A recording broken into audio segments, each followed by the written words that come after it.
Shalom. Bapak Ibu bahagia, sungguh bahagia ketika kita berada di dalam hadirat Tuhan. Kebahagiaan itu bukan sekedar ucapan tetapi harus diekspresikan di dalam kehidupan kita, ya seperti itu. Jadi jangan cuma hanya kita tergoda atau terkontaminasi ya. Sama kiri kanan bahagia ya harus dari hati benar-benar rasa bahagia ketika kita membawa ya pengharapan yang datang dari Tuhan. Pengharapan itu bukan moga-moga, tapi meterainya itu adalah Yesus mati di atas kayu salib. Ya, Rosh Hashanah adalah tahun barunya orang Israel setelah dia keluar dari Mesir. Dan itulah permulaan kehidupan yang baru, permulaan kehidupan di bawah, tadinya di bawah penjajahan, ya pemerintahan Firaun, ya hidup. Sekarang dia bebas, maka dan saat itulah mereka bebas dan seruan utama yang mereka lakukan adalah ya Hosana, ya keselamatan dari Allah yang Maha Tinggi telah membebaskan mereka. Itu dari hati yang dalam. Kalau Anda belajar Alkitab itu, di kitab Keluaran itu, kan namanya ada Keluaran, orang-orang yang keluar. Dan di situ kita temukan mereka mengadakan sebuah praise and worship, ya, Hosana, ya Hosana. Tapi di situ tidak sebut begitu, tetapi ya disebut begitu di perjanjian baru. Tapi sama aja ya, mereka lepas dari penjajahan, ada merdeka. Orang yang merdeka itu dilihat dari sikap perilaku yang beda, ya.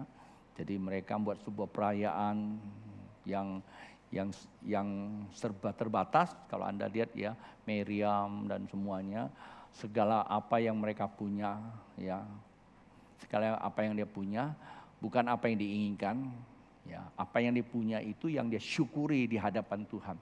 Tapi nggak disembunyiin sih. Kadang-kadang yang punya yang bagus-bagus disembunyiin. Ya coba kalau Anda punya sesuatu yang bagus sembunyiin, Anda mau mengekspresi juga pasti kikuk deh ya. Coba kalau istri ada sembunyikan sesuatu, ketemu suami juga nggak enak lah mau ngomong ya, karena disembunyikan sesuatu. Dikasih uang dapur tapi nggak dibeli belanja, disimpan terus, selalu kurang uangnya gitu ya. Tapi kalau udah ketemu suami ngeri sedap katanya ya. Demikian juga suami kalau punya simpanan gitu ya, emas maksudnya ya. Kalau simpan emas murni nggak apa-apa, kalau simpan emas ini masalah. Suami kok simpan emas gitu loh. Kok bisa gitu pastor? Iya ini kan zaman edan, ya zaman edan itu kan ada orang yang nikahnya bukan ya kalau emas ketemu ketemu berlian itu kan memang benar. Tapi kalau emas disambung sama emas kan jadi emas.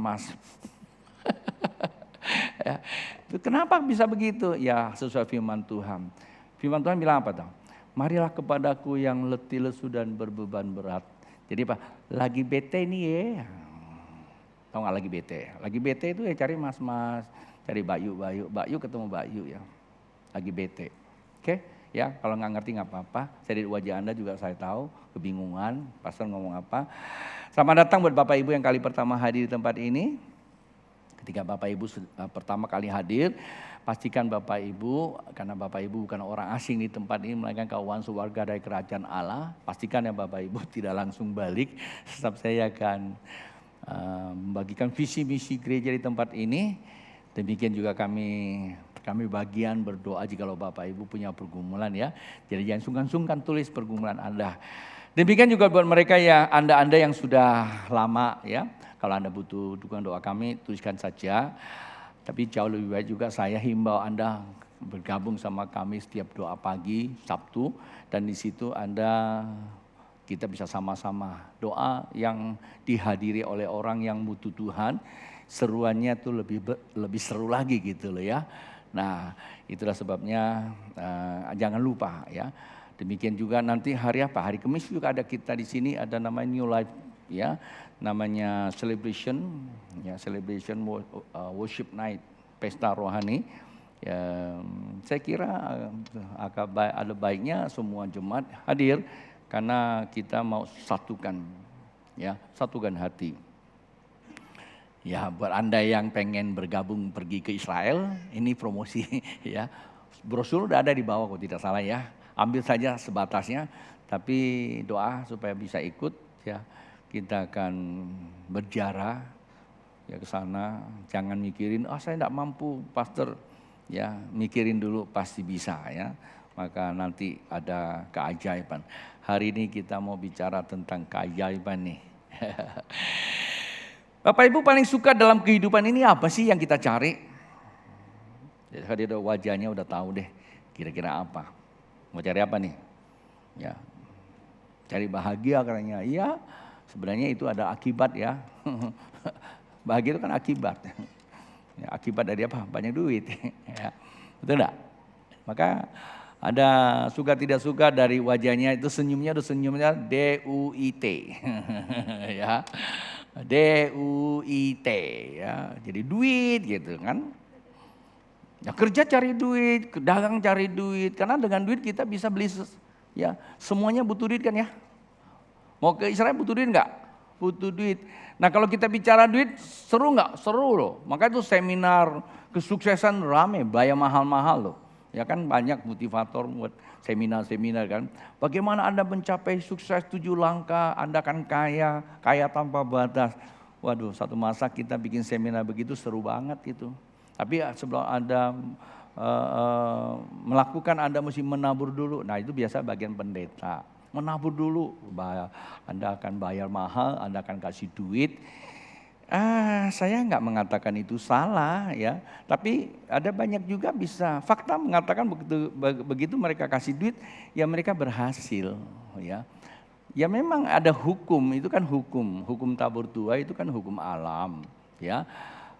Apakah hukum tabur tuai dalam kekristenan sama? Sama aja sih, kan tetapi sedikit sekali. Ya, dasar-dasarnya kalau kita tidak pegang, maka Daud berkata, apabila dasar-dasar itu dihancurkan, apa yang dapat diperbuat oleh orang benar. Manakala kita ingin kaya, menabur, itu aja udah salah. Kenapa mesti ingin? Keinginan itu pasti bergeser Anda ada di perjanjian Tuhan. Padahal perjanjian Tuhan kamu sudah kaya, jadi gak perlu ingin lagi. Yang perlu apa? Kerja aja. Kan gitu loh. Kan di Taman Eden kan sebuah fakta. Fakta secara historis dan secara teologis, yaitu kan ketahuan. Ya, Hawa itu kan ingin sama seperti Allah. Pertanyaan saya, bukankah itu bodoh? Kenapa? Karena tertipu. Ya, istilah sekarang dalam dunia sekarang dikata apa? Terhipnotis. Ya memang benar. Terhipnotis itu ada bahasa-bahasa yang mempengaruhi jiwa sehingga dia enggak memiliki kesadaran. Saya seringkali loh ya dalam khotbah selalu ingatkan kepada jemaat Tuhan, apa sih yang harus kita persiapkan dalam kehidupan ini. Untuk membawa seseorang bisa membalikkan keadaan dalam hidupmu. Keadaan yang terpuruk menjadi keadaan menuju kepada yang baik. Hanya satu kata kuncinya, sadar. Alkitab sudah memberikan gambaran anak itu hilang. Kalau dia nggak sadar, makin hari makin terpuruk. Kesadaran itu sangat penting. Maka dalam psikologinya disebut mindfulness. Itu kesadaran.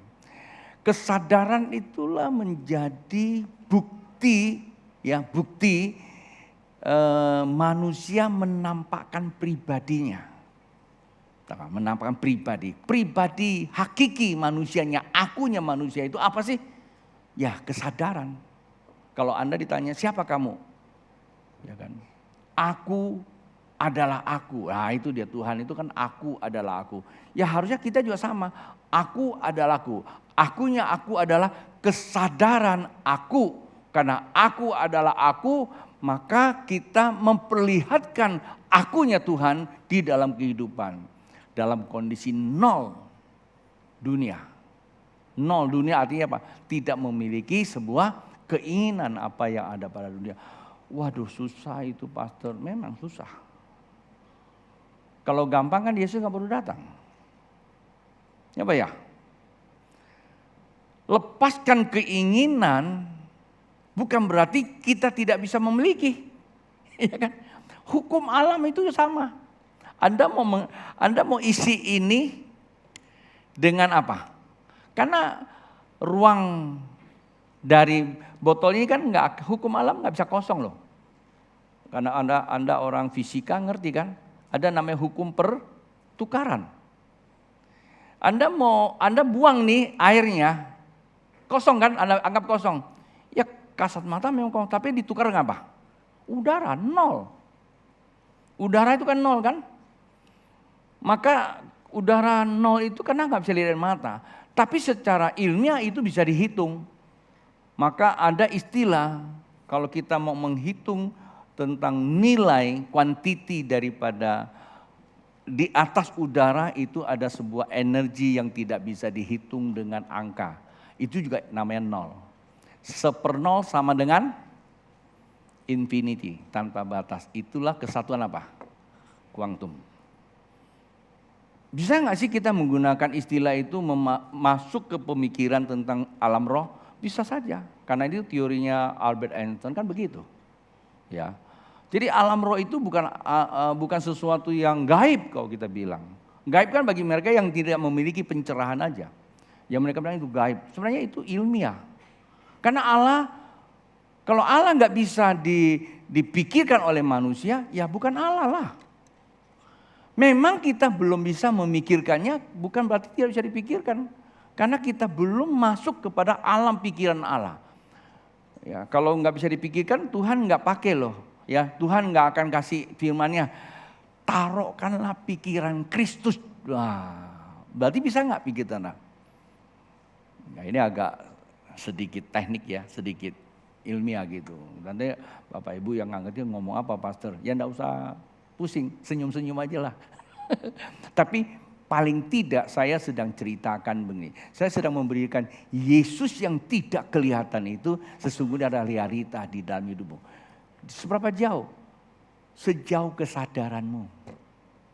Ya, seperti anak tadi, siapa aku? Aku anak. Berarti kalau aku anak ada bapak.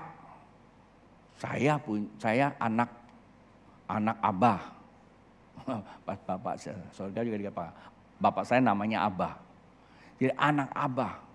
Tapi bapak saya sudah mati. Di mana? Di sorga dia jadinya. Tapi kalau Yesus memang dia mati secara fisik. Tetapi dia tidak mati di dalam kehadirannya. Karena dia yang menghidupkan kehidupan yang telah mati oleh karena kesalahan manusia. Yaitu hubungan dengan Allah. Jadi dia hidup di tengah-tengah kita. Nggak kelihatan kan? Ya Anda nggak perlu lihat. Modal cuma apa? Sadar bahwa ada kehidupan di alam energi, ada alam roh. Pada saat Anda sadar ada, maka akan terjadi sebuah kehidupan yang baru. Yaitu hidupnya Kristus di dalam dirimu. Semakin Anda jalankan akan membawa sebuah pertukaran nilai. Semakin lama akan semakin mirip dengan Kristus. Pada saat kita menghadapi tantangan kehidupan, harus sama seperti Daud. Keadaan Daud besar atau kecil?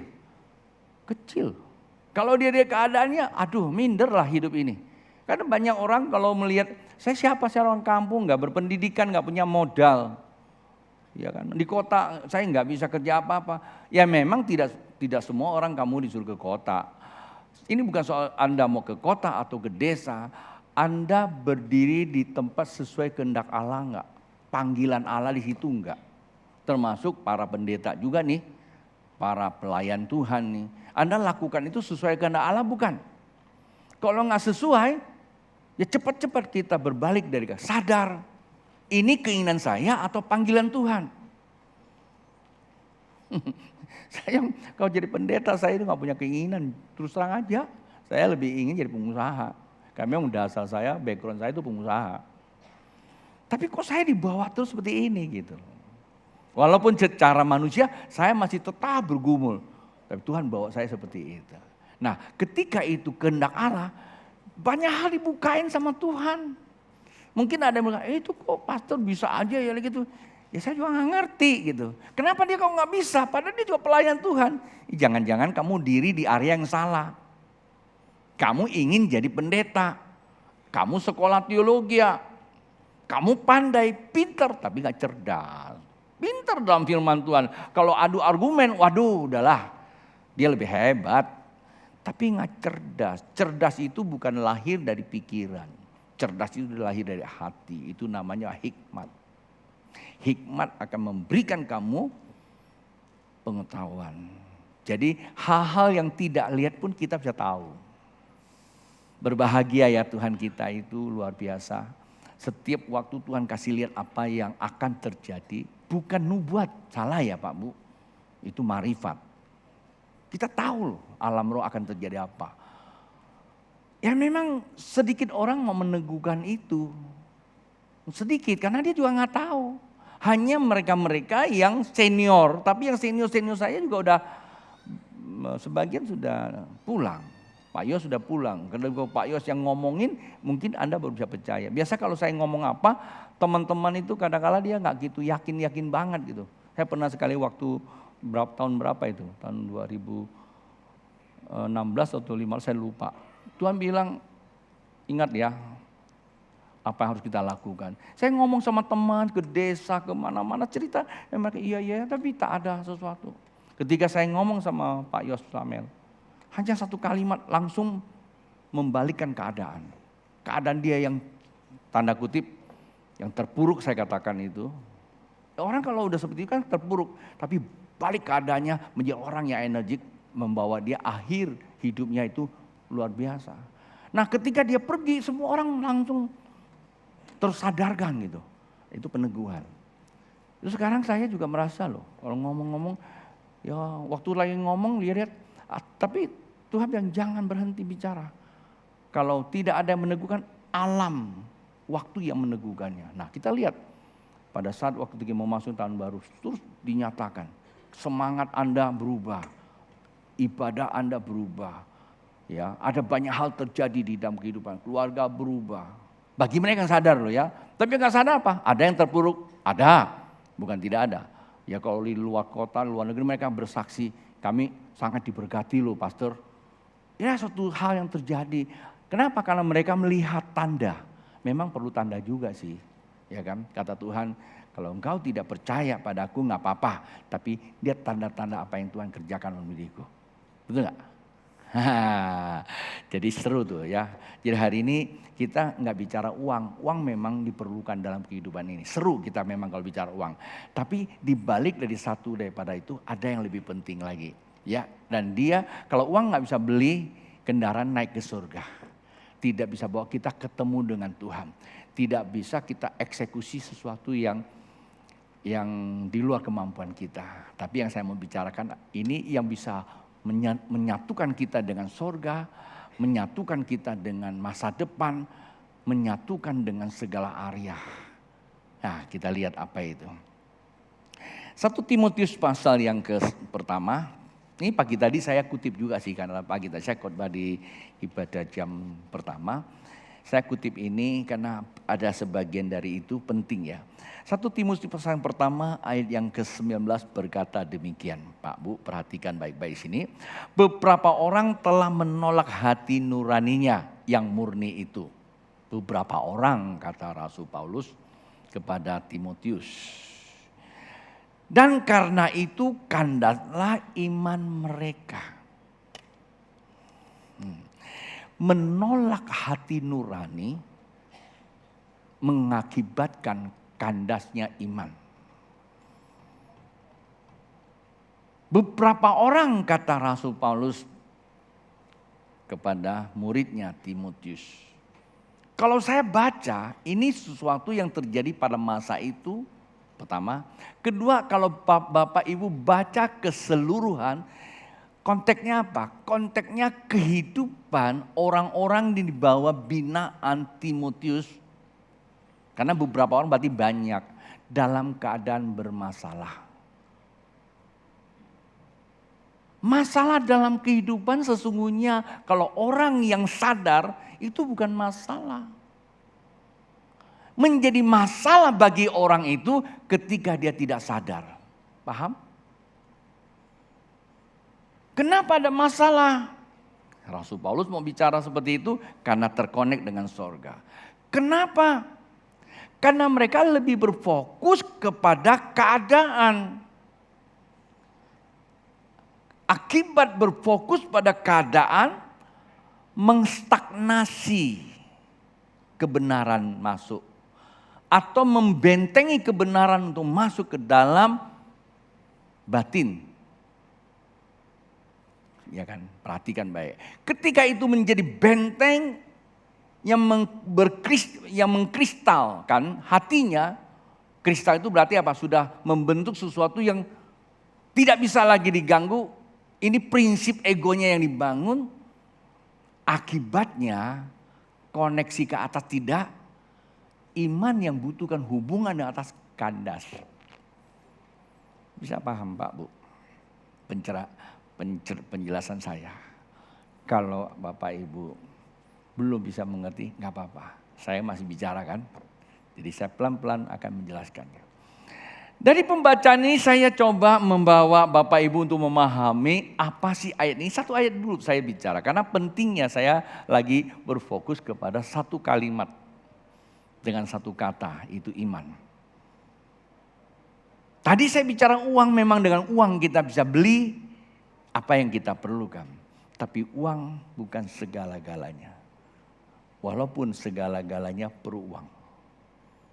Oke? Tetapi banyak orang yang ngejar uang, saya menggunakan perbandingan uang ya, maaf Pak ya. Ya. Yang berhubungan dengan itu, ya, tidak jarang menghambat hal-hal yang esensi dalam kehidupan, yaitu iman. Maka topik hari ini saya menggunakan bahasa saya, membangun iman yang murni. Membangun iman yang murni. Karena ini seringkali saya khotbahkan. Mengapa pagi ini saya pilih topik ini Pak Bu? Saya berdoa. Ketika sesuatu disampaikan kepada jemaat, seketika dia akan mengalami sebuah semangat. Kenapa? Terpropagasi secara mental, iya. Tapi habis itu redup lagi. Perjalanan kita di dalam tahun 2022 ini sudah bulan 10 awal memang. Bentar lagi kita lepas 2022 maksud saya. Untuk masuk 2023.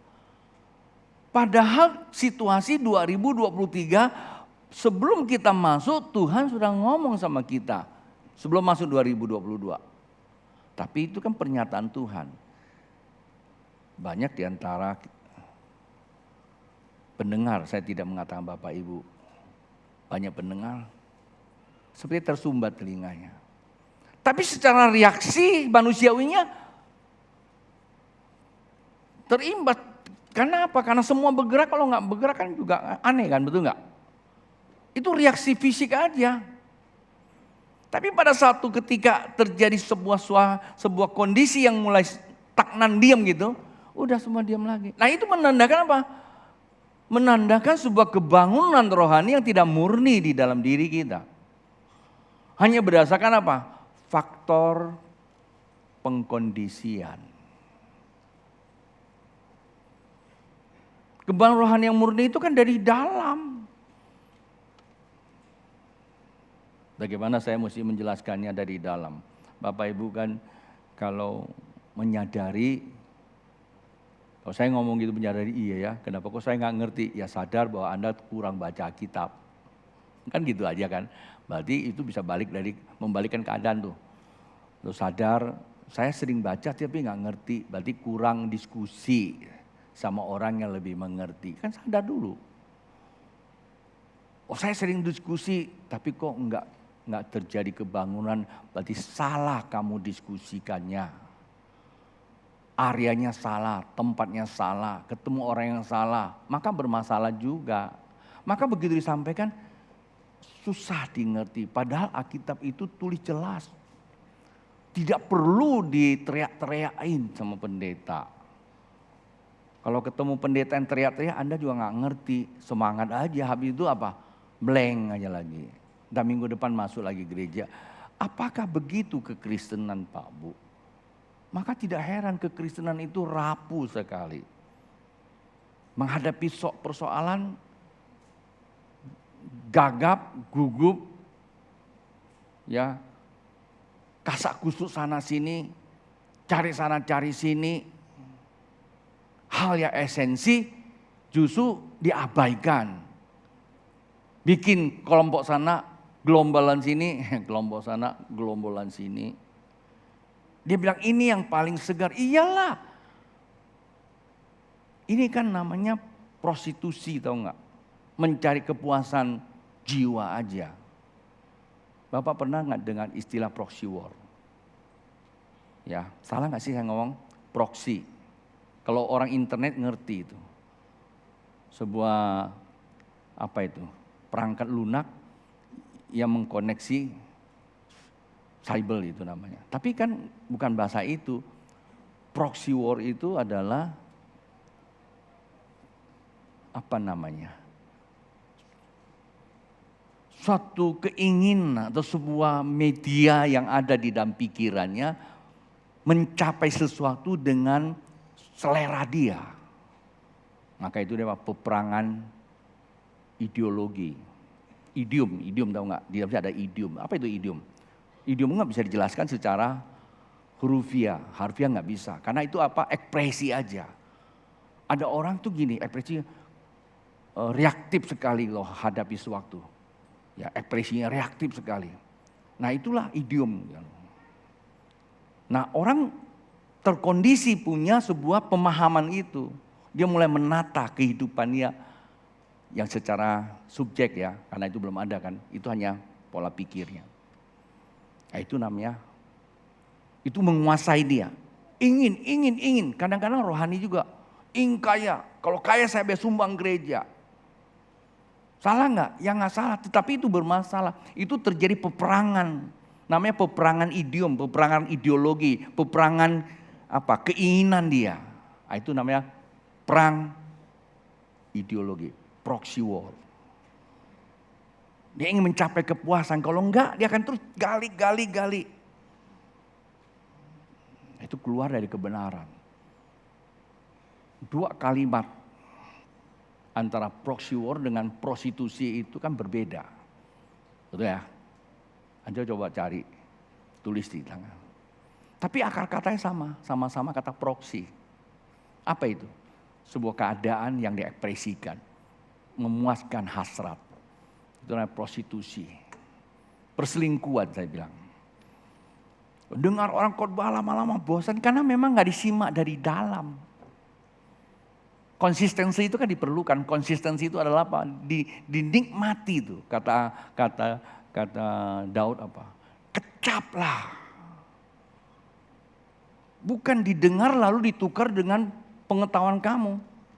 Didengar ditukar dengan pengetahuan dia. Ya pengetahuan dia terbatas. Sementara ini adalah suara hati gitu loh. Suara kebenaran. Itu langsung ditolak. Oh di situ ada persekutuan, pergi sana. Banyak orang sana kaya, pergi ke sana. Nah, itu namanya terlibat prostitusi atau perselingkuhan. Wah ngeri nih saya ngomong begini nih. Itu irama loh, irama yang ada di otak kamu. Walaupun kelihatannya sederhana ya, apa salah pastor? Ya saya kalau bilang salah nanti malah jadi bermasalah. Silakan, tapi jangan lupa hukum kan gak bisa ditukar. Hukum itu tetap hukum. Pada saat waktu kamu lakukan, tidak heran nanti akan terjadi namanya prostitusi di dalam rumahmu sendiri. Maka saya tidak katakan kalau Anda butuh cari emas, itu bagus. Karena ingin kita kelola. Tapi kalau Anda cari emas ini masalah. Ini seringkali terjadi di dalam kehidupan akhir zaman ini. Beberapa teman kasih saya informasi. Heran, udah punya cucu, berarti udah punya istri dong. Tapi ada juga orang punya cucu gak punya istri, adopsi namanya. Tuh nikah lagi. Istrinya masih ada gak? Masih nikah lagi. Ya kalau nikah sih saya masih anggap normatif ya. Tapi bukan berarti saya perbolehkan loh. Jangan dipotong bahasa saya. Family care marah dia bilang. Ya kalau nikah laki normatif manusia kan, betul nggak? Tapi ini kan dia sudah kakek-kakek, dia cari mas-mas. Nikah sama yang sama. Aneh ya kamu dengar ya. Tapi ada nggak sih? Ada. Kenapa? Nah itulah akibat dari apa? Perselingkuhan. Gak puas hidupnya. Ke gereja juga gak puas. Saya tidak minta Bapak terus di gereja sini, enggak. Kalau Bapak anggota gereja sini harus ya puas itu dari dalam pengertianmu, sadaranmu yang bukan mau puas. Tapi orang cari gereja sepanjang hidupnya gitu. Kenal semua gereja sama dia. Semua pendeta juga ada kenal. Anda sedang masuk ke wilayah perselingkuhan jiwa. Ini yang nonton-nonton itu kan nanti pasti banyak komentar. Tuhan izinkan saya untuk membersihkan jiwa-jiwa yang rusak. Tapi jangan takut Pak Bu. Apa sih penyebabnya? Nah ini loh hari ini saya kandasnya iman dan kandasnya iman. Maka hari ini coba kita mau survei. Ya kita bedah nih Pak. Dari ayat ini apa sih? Ada dua hal. Yang pertama dikatakan apa? Suara hati. Yang kedua iman yang kandas. Saya berikan sesuatu yang agak sedikit ilmiah. Kata suara hati itu bicara tentang pondasi iman. Bilang pondasi iman. Kemudian iman yang kandas. Kenapa kandas? Kata kandas itu berarti seharusnya dia bergerak. Ketika mengalami air yang cetek dia kandas. Inilah bicara apa? Perjalanan. Tapi saya coba buat yang lebih sederhana. Ini namanya konstruksi. Kata konstruksi dalam bahasa teknik itu adalah membangun. Kata membangun itu tidak boleh berhenti. Kalau kamu berhenti membangun maka terjadi stagnasi. Kalau terjadi stagnasi berarti tidak lagi membawa hakikatnya Allah. Tidak membawa kehendak Allah. Allah memanggil kita nggak stagnasi, tidak boleh berhenti. Coba kita survei Alkitab Pak Bu. Ini bahasa pastor hari ini membuat kami bingung nih. Saya lihat wajahnya kayaknya kebingungan ya. Coba kita kembali ke Alkitab Kejadian. Ketika Tuhan menjadikan manusia pasif atau aktif. Sekali lagi saya ajak Anda untuk berpikir secara teknik. Mobil menurut Anda tuh aktif atau pasif? Mobil loh. Mobil dibuat itu bergerak aktif. Dia akan jadi pasif kalau mesinnya mati. Betul gak? Dia memang benda mati. Tapi dia akan menjadi benda hidup. Bahkan kemarin saya sharing sama beberapa teman. Dia bukan saja menjadi benda hidup. Tapi dia benda bernyawa. Wah. Nah Anda belum ketemu benda yang bernyawa. Kata nyawa itu kan dia bisa berpikir artifisial sekarang. Dengan mobil digital yang ditemukan oleh seorang putri Indonesia. Kelahiran dari Malang, saya gak sebut namanya. Dan dia merancang artifisial otaknya mobil. Gak usah sebut nama lah. Gak endorse sama saya juga kok. Itu di Amerika. Orang Indonesia loh. Itu mobil bisa diajak bicara. Kalau Anda suruh nyala mobil aja, kan sepertinya bernyawa kan? Betul enggak? Walaupun bukanlah nyawa yang hidup, tapi ini artifisial nyawa buatan. Mobil nyala ya. Ayo kita jalan, dia masuk gigi, pelan-pelan dia pelan-pelan. Kencang dia kencang, AC kurang dingin. Ya itu mobil-mobil biasa-biasa pun sudah ada sekarang. Tapi ini bukan apa, dia tidur. Mobil aku mau tidur ya, tidur. Jalan sendiri, autopilot. Cuman berani gak lu tidur situ? Biarpun aman tetap tidak jamin kan kira-kira gitu loh ya. Nah sudah ada. Paham gak maksud saya ya? Nah ini dunia bisa sampai ke situ. Tapi ya sekarang saya mau bicara ya kita punya aja dulu lah ya. Nah 2 hal ini kita bedah Pak Bu. Jadi pertama kita bicara tentang apa? Kita bicara tentang konstruksi imannya dulu. Iman itu terus berkembang. Iman itu mesti harus hidup. Dia tidak boleh mati. Bahkan Yakobus bilang, kalau kamu cuman hanya bilang beriman, aku percaya, ya setan juga percaya. Kalau kamu percaya tidak action, ya itu imannya mati gitu loh. Betul kan? Nah, coba kita lihat konstruksi iman. Apa itu iman? Saya kira ayat ini banyak orang sudah hafal sih. Ibrani pasal pertama ya. Tapi saya akan bawa hal yang agak lebih sederhana supaya Anda bisa mengerti. Ibrani pasal pertama Ibrani pasal yang ke-11 ayat pertama berkata, iman adalah dasar dari sesuatu yang kita harapkan dan bukti dari sesuatu yang tidak kita lihat. Itu iman. Itu konstruksinya. Tapi gimana dong coba untuk dibedah loh pastor. Nah, saya memberikan gambaran yang sederhana. Dari sini ada kalimat-kalimat penting. Iman adalah dasar segala sesuatu yang diharapkan. Artinya iman itu menumbuhkan sebuah pengharapan. Mengapa bisa menumbuhkan pengharapan? Kata iman itu karena kamu percaya kepada satu perjanjian. Siapa yang janji? Nah, iman yang murni yang janji ke kita adalah Allah.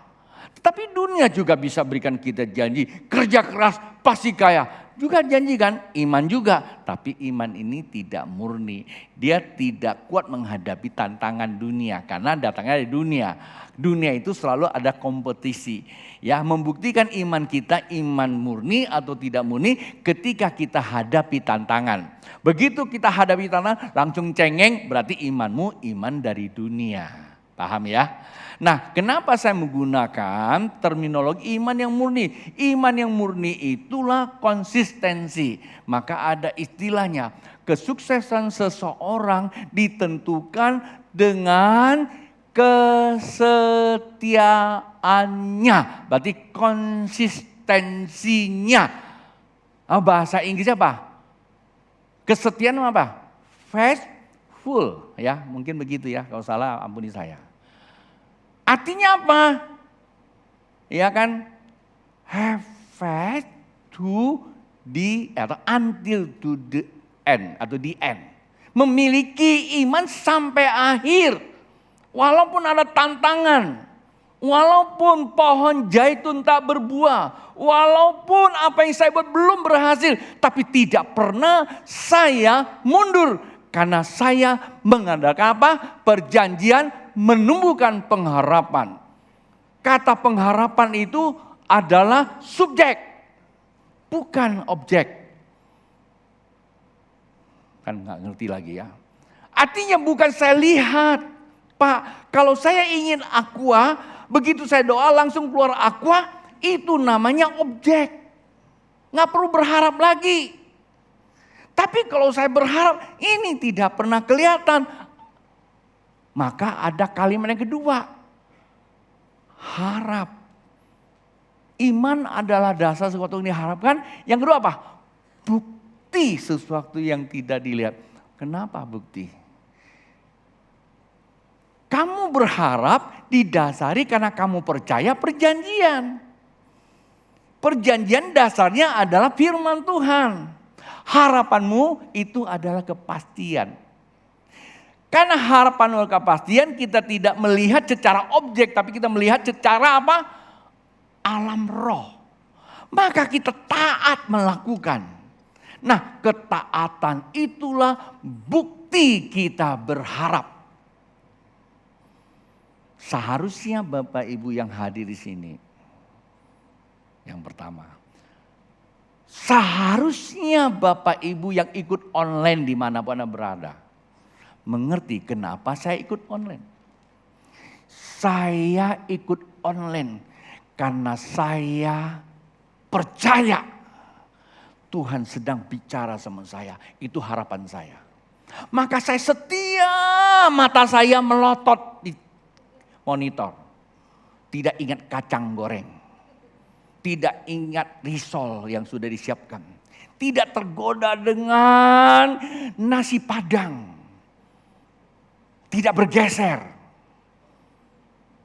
Juga tidak tergoda dengan telepon yang berdering tanya kapan selesai.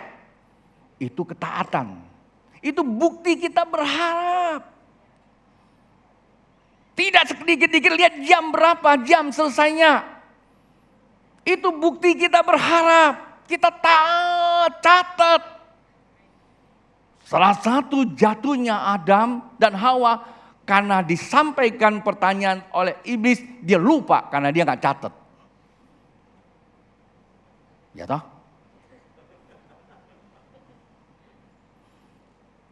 Kalau Tuhan Yesus itu begitu diuji sama setan, dia bilang, Yesus, bukankah engkau anak Allah? Jatuhkan dirimu. Nanti ada malaikat. Dia bilang apa? Ada tertulis, rupanya dia catat.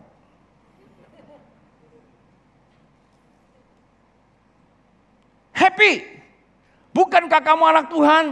Harusnya kamu jujur. Ya, aku memang kan jujur ya. Dia nggak catat. Dia harus seperti apa Tuhan Yesus? Ada tertulis, aku anak Allah. Tak usah ngomong, pasti jujur. Gitu dong. Beri tepuk tangan buat Allah kita. Udah tepuk tangan kan? Tuh bisikin sampingnya. Kayaknya pastor lagi ngomongin kita kali ya. Dari tadi melototin, pastor ngomong tadi nggak ada satupun yang catat. Katanya amin, amin. Tapi amin apa nggak tahu juga. Besok lagi ditanya. Tahu nggak tuh pastor ngomong apa? Apa ya? Bahagia banget kemarin di pertemuan pagi saya tanya. Semuanya sadar, tahu. Cuma ada yang tahu jawabnya salah. Ada yang tahu nggak ngomong nggak apa-apa, ya. Lalu David sama Au itu berdua itu, Lukas itu, dia bisa jawab secara konstruktif apa yang Tuhan kerjakan di tengah kehidupan. Saya bilang ini, untung anak saya lagi, aduh, kalau dia nggak jawab malu-malu saya juga ya. Terus dia bilang, Fit, kenapa kok kamu tahu? Iya siapa saya kan, bapak saya kan yang ngomong gitu loh. Enggak begitu. Dia simak. Padahal itu kejadiannya tanggal 25 Desember. Saya sampaikan di sini. Itu akan memberikan sebuah standar buat kita itu terus naik ke atas. Karena kita tahu Tuhan bicara. Kalau kamu diam, alamnya akan bicara sama kamu. Dan itu masalah. Jadi kalau kita dengar apa yang disampaikan Tuhan, konsekuensi logisnya apa? Halo? Supaya kamu tanda punya iman murni? Coba jawab dong. Kita tahu Tuhan bicara itu sebuah peringatan, sebuah janji, sebuah perintah. Itu kehendak Dia. Konsekuensi logisnya apa? Taat. Itu bukti kamu percaya. Kamu berharap. Harapan kita itu ada dua. Satu, kita masuk di dalam rancangan Dia. Karena kita yang dua melakukan kehendak Dia. Kalau kita tidak taat, berarti buktinya kalau kita tidak lakukan, bukti kamu tidak percaya, tidak berharap. Kalau tidak berharap, kenapa Tuhan ngomong? Karena Tuhan ngomong ada sesuatu akan terjadi di dalam kehidupan kita. Kalau kita tidak taat, bukti kamu tidak percaya. Saat waktu badai datang, kamu akan kaget. Kekagetan manusia cenderung membuat manusia itu sulit untuk menjawab. Kalau jawab dari mulut aja sudah bukti. Ini jawab dari responsi secara fisik loh. Kalau saya tanya, bro, kemarin saya khotbah apa? Blank katanya. Bukan blank, kamu tidak simak. Alasan paling sederhana kambing hitamnya apa? Blank, karena langsung ditembak sih. Ya Pak ya. Kalau kamu hidup nggak bisa blank, ada reaksi manusiawinya spontan. Nah itu dia, namanya idiom. Sebuah kondisi yang terekam dalam diri kita namanya pranata. Kita sedang mulai menata hidup kita yang tidak kelihatan, tapi menuju kepada sesuatu yang nyata akan datang. Bisa ngerti ya? Inilah iman. Bukti kita beriman adalah ketaatan. Kayaknya saya punya waktu sudah lewat. Tapi saya mau masuk ke poin konstruksi. Ya. Tahu tadi kan pondasi. Nah, Saya cepat aja lah ya. Saya minta waktu Bapak Ibu. Tadi saya terlalu banyak ngomong sana ngomong sini. Nah sekarang kita masuk kepada pondasi. Pondasi iman apa? Itu konstruksi yang ngerti kan? Percaya pada perjanjian. Taati aja, bukti kamu percaya. Itu aja sederhananya. Lalu pondasinya apa? Pondasinya kan Alkitab bilang di dalam Roma pasal 10 ayat 17 berkata begini nih ya. Iman timbul dari pendengaran dan pendengaran oleh firman Kristus. Nah, pondasinya iman itu adalah kebenaran firman yang hakiki.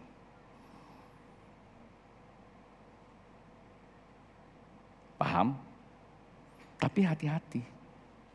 Enggak semua Anda dibacain atau Anda baca itu bisa memberikan kamu iman yang murni. Contoh, Ibrani pasal yang kedua ayat yang pertama. Ini perlu Anda catat, ini bahaya banget. Karena itu haruslah teliti memperhatikan apa yang telah kita dengar. Supaya kita jangan hanya dibawa arus. Saya mau tanya pada Bapak Ibu, waktu Hawa lagi dengan setan itu ular bicara, dia bicara apa sih? Dia ajak main judi? Enggak kan? Dia ajak berzina? Enggak loh. Dia cuma bilang, Hawa, Tuhan bilang semua pohon di taman ini jangan kamu makan. Kecuali yang di tengah taman itu. Kan bicara firman Tuhan. Betul gak? Salah gak? Hanya diputar balik. Lalu Hawa bilang, oh enggak seperti itu. Lar, kan Hawa kan, ini lar. Lar enggak begitu lar. How, tahu gak how? Ini bahasa saya. Lalu si lar bilang sama how. Sebenarnya begini maksud Tuhan. Semua boleh kamu makan, termasuk yang tengah itu. Kenapa kamu tidak boleh makan? Ketika kamu makan, nanti kamu bisa seperti Allah how. Begitu kelar benar-benaran. Selesai itu masalah. Dia tertarik bahasanya. Dia bicara firman loh. Ketika dia pikir iya ya, gue bisa sama. Ini kan menyentuh wilayah apa? Peperangan jiwa, namanya proxy war. Itu disentuh. Rupanya jadi kalah, dia gak siap masuk. Terus dia coba mengimajinasi, kata kita menarik hatinya, sedap dimakan. Selesai itu barang. Dari kata dia nikmati di dalam jiwanya, reaksi kimiawi tubuh untuk mengambil buah itu. Begitu dia makan, apakah buah itu membuat dia jatuh dalam dosa? Pertanyaan saya, apakah buah itu membuat dia jatuh dalam dosa? No. Apakah si ular itu yang membuat dia jatuh dalam dosa? No. Semua itu hanya pengkondisian. Tapi yang membuat dia jatuh dalam dosa, dia tidak mentaati perintah Tuhan. Hawa pelanggarannya sederhana. Selesai itu. Tapi seringkali kita dengar gak firman Tuhan? Saya dengar. Tapi kita taati enggak? Kalau kita tidak taati dan kita punya asumsi sendiri, kita mempersepsikan dengan pola pikir kita, dan ini jadi masalah. Maka di situ dikatakan hati-hati, teliti kalau orang bicara. Sebisa-bisa orang menggunakan firman Tuhan diselipkan sedikit, hancur kau. Jadi gimana kalau orang khotbah? Maka saya bilang kalau orang khotbah sadar, selalu berdoa sama Tuhan. Apa yang dia omongin dengerin aja. Tapi inti kita kembali kepada apa yang tertulis. Kan Tuhan kan ada tertulis. Bukan apa yang diomongin. Kamu tahu enggak? Bapak Ibu. Perhatikan baik-baik. Saya ini pengkhotbah roh loh. Maka seringkali Bapak Ibu gak bisa lihat saya kan. Saya ini pengkhotbah roh. Baru saja saya belum naik ke sini, saya belum masuk di alam roh. Langsung saya ketemu Tuhan Yesus. 3 kalimat Tuhan Yesus sama saya. Aku berikan 3 permintaan. Terus tiba-tiba saya muncul kembali sini. Sedap nggak kedengarannya? dengerin aja. Masalah Pak Bu, boleh gak sih begitu? Dengar, tapi ada tertulis enggak? Bolak-balik surga. Paulus sekali dibawa ke langit yang ketiga, itu pun dia nggak tahu di mana dan dalam keadaan apa. Nggak bisa dia ngomong. Ada pendeta ngomong terus dia di surga ketemu. Dia lebih hebat dari Paulus. Padahal dia nggak ditulis di Alkitab. Nggak tanggung-tanggung lagi. 40 hari di neraka. Masya Allah. Hati-hati. Bilang sama kiri kanan, hati-hati. Mengapa harus hati-hati? Matius pasal 13 ayat 25. Saya bacakan buat Anda. Tetapi pada waktu semua orang tertidur atau orang tidur, datanglah musuhnya menabur benih lalang di antara gandum itu, lalu pergi. Ketika gandum itu tumbuh dan mulai berbulir, nampak jugalah apa itu? Lalang itu. Lalang dalam gambaran ini sesuatu yang buruk. Sadar. Kita lihat, coba ada istilah dalam bahasa ilmu sosial, verifikasi. Tahu verifikasi ya? Ada perbandingan. Kita lihat kenapa aku orang Kristen kok masih aja susah mau maju kakak. Maju 1 langkah, mundur 10 langkah, maju sana. Kok apa yang harus saya saksikan? Berarti Anda gak beres.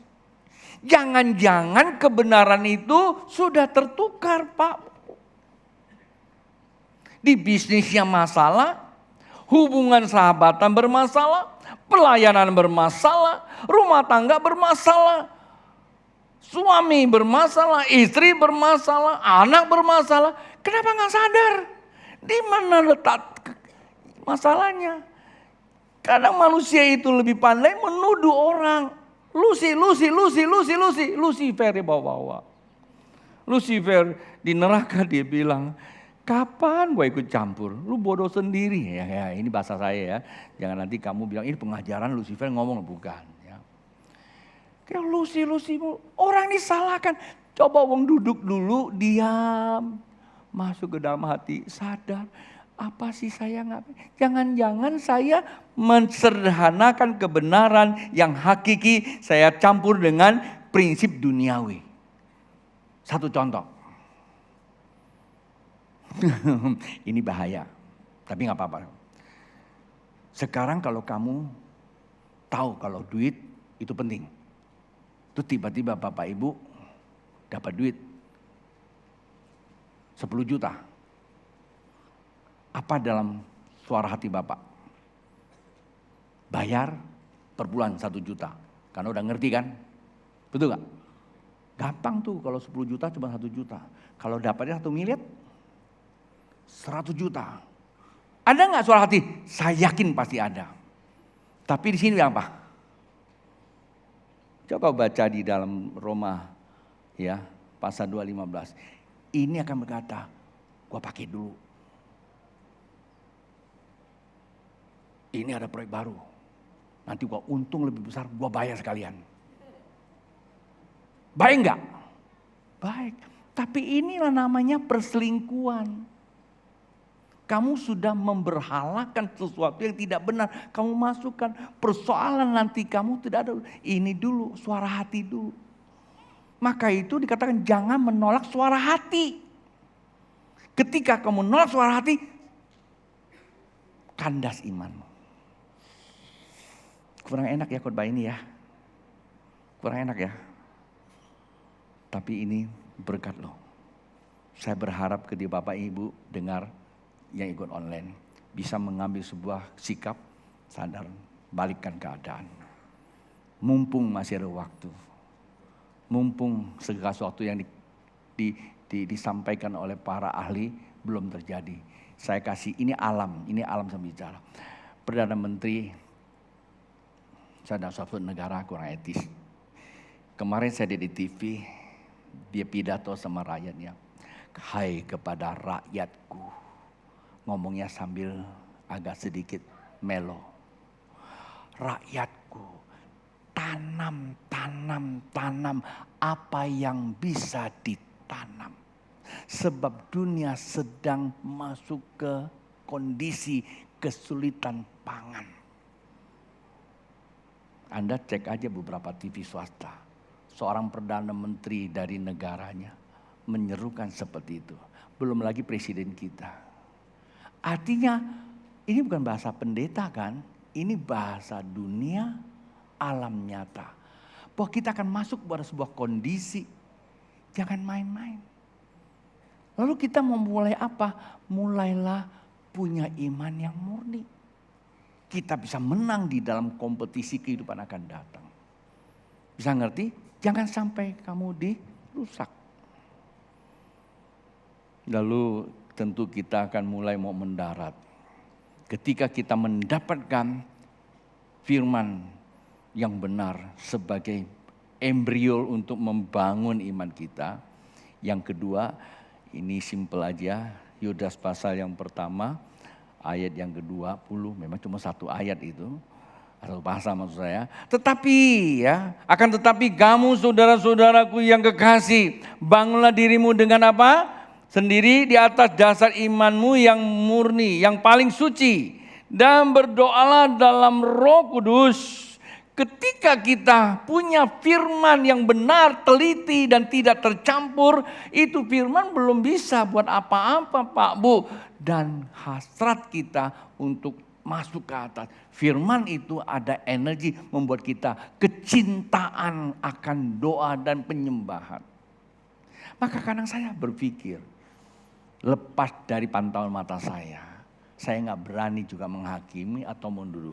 Berapa waktu Bapak Ibu sediakan buat Tuhan di rumah? Saya nggak tahu. Tapi sebagai satu barometer, gereja sediakan. Ada komsel, doa bersama, triple S. Setiap Sabtu di sini himbau, ayo kita sama-sama. Beda loh Pak.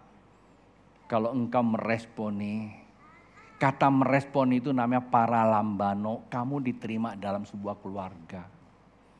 Di situ akan terjadi namanya sinenos, sinergi kekuatan yang berbeda. Dengan doa sendiri. Supaya apa? Supaya kebenaran yang terkandung di dalam hatimu akan bereaksi menjadi hidup. Ini bukan main-main. Doa dan penyembahan bukan main-main. Mungkin di rumah doa sendiri bosan kalau 1 jam Pak Bu. Saya ngerti kan saya pendeta. Saya berusaha kondisikan saya tetap tekun pagi dan malam. 1 jam, 1 jam. Dengan berbagai cara. Sejak saya kenal Tuhan Yesus. Apapun yang saya tahu tanpa saya masuk melekat dengan Tuhan jiwa saya. Pengetahuan itu hanya sekedar pengetahuan. Walaupun pengetahuannya itu Alkitab. Tapi pengetahuan itu harus menghadirkan namanya hikmat. Itulah kecerdasan yang akan membuka alam pengetahuan dan kemampuan mengeksekusi seperti Daniel. Terakhir. Kok tadi lah doa terakhir. 2 Korintus pasal yang ke-13, pasal 13 ayat 8. Karena kami tidak dapat berbuat apa-apa, perhatikan, melawan kebenaran. Tidak dapat berbuat apa-apa, melawan kebenaran. Yang dapat kami perbuat ialah untuk apa? Untuk kebenaran. Jadi kita cuma punya prinsip tidak bisa kompromi. Alkitab kata pada saat itu kamu dengar, berhentikan berpikir untuk menolak sekalipun suara itu kecil kamu terima. Mari Pak Bu taat melakukan walaupun belum menghasilkan buah, walaupun menghadapi tantangan. Jangan kamu pikirkan soal itu, lakukan dengan hati yang mengasihi Tuhan. Kamu lihat niscaya saya mau katakan pada harinya engkau akan menuai dengan bersukacita.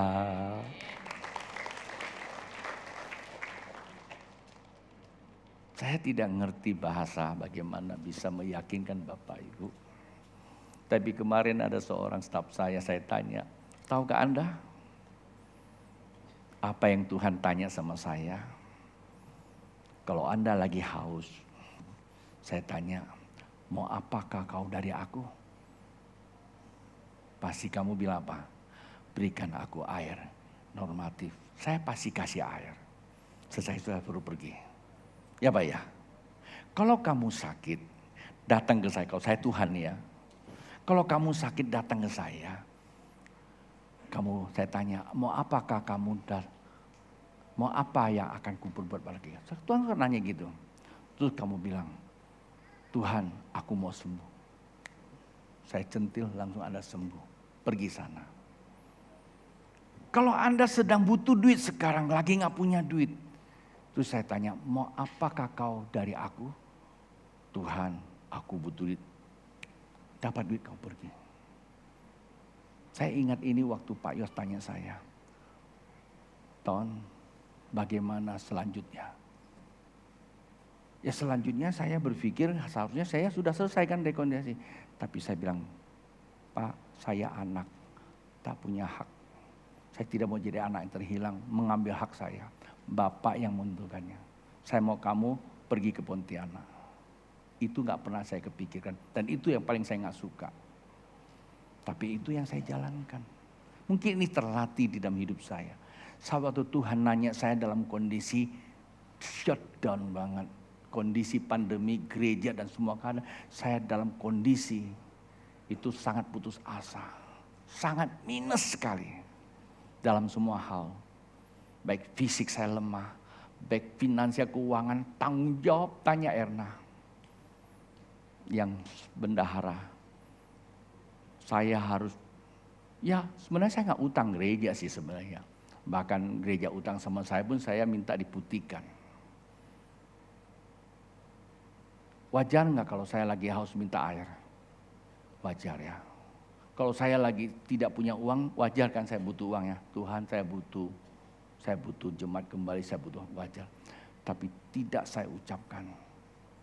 Dan saya tanya sama jemaat kemarin, apa sih yang saya ngomong? Tuhan kehendak-Mu yang jadi. Ketika saya bilang kehendak Tuhan jadi, hati saya sedih. Kadang kalau saya merasakan hadirat Allah begitu kuat, kalau saya bilang gitu. Tuhan bukakan, melihat dunianya saya. Dunia yang saya lihat enggak indah, kering kelontang. Manusia yang digambarkan ikan mati, terhampar. Dan Tuhan bilang, itulah duniamu yang sesungguhnya. Bapak hari ini duduk bisa bernafas. Tapi ingat Tuhan kasih lihat dunia kita. Lalu bagaimana kita mengatasi ini? Tidak ada lain. Bangkitkan iman. Supaya kita bisa hadapi suatu kenyataan yang akan datang. Itu kehendak Tuhan buat Anda dan saya. Jangan Anda dengar lalu Anda diamkan. Sehingga kita nggak punya tugas. Maka kemarin saya ngomong sama panitia Natal. Saya punya sebuah ide. Bagaimana menyelesaikan 34 provinsi ini. Dalam waktu 1 hari. Sewa pesawat. Private jet. Aui bilang setuju kali Uy ya. Ini Aui nggak ngomong begitu. Tapi bingung kan? Ide saya gimana? Saya selesaikan di Jakarta ke Taman Mini. Taman Mini kan 34 provinsi ada sana. 1 hari selesai. Bukan itu. Ini guyonan. Saya bilang sama Uy, nanti kita enggak usah pikirkan yang susah. Setiap provinsi kita datang, ajak ngopi aja. Saya sampaikan maksud Tuhan. Mau 1 orang, mau 2 orang, mau 3 orang. Dan ini nafas perjanjian Tuhan. Gereja Psalm 21 adalah hati misi. Maka mulai hari ini Bapak Ibu, apa tanggung jawabmu terhadap kehendak Tuhan? Karena mereka mesti dengar. Kalau mereka tidak dengar terjadi sesuatu, kita yang bertanggung jawab. Maka misi tidak bisa berhenti. Layak Kalau hari ini saya tantang Bapak Ibu, kumpulkan persembahan misi. Anda berapa besar itu terserah Anda. Tulis di dalam itu. Bilang ini poin misi. Supaya misi segera kita bisa jalankan. Tuhan memberkati. Mari bangkit berdiri.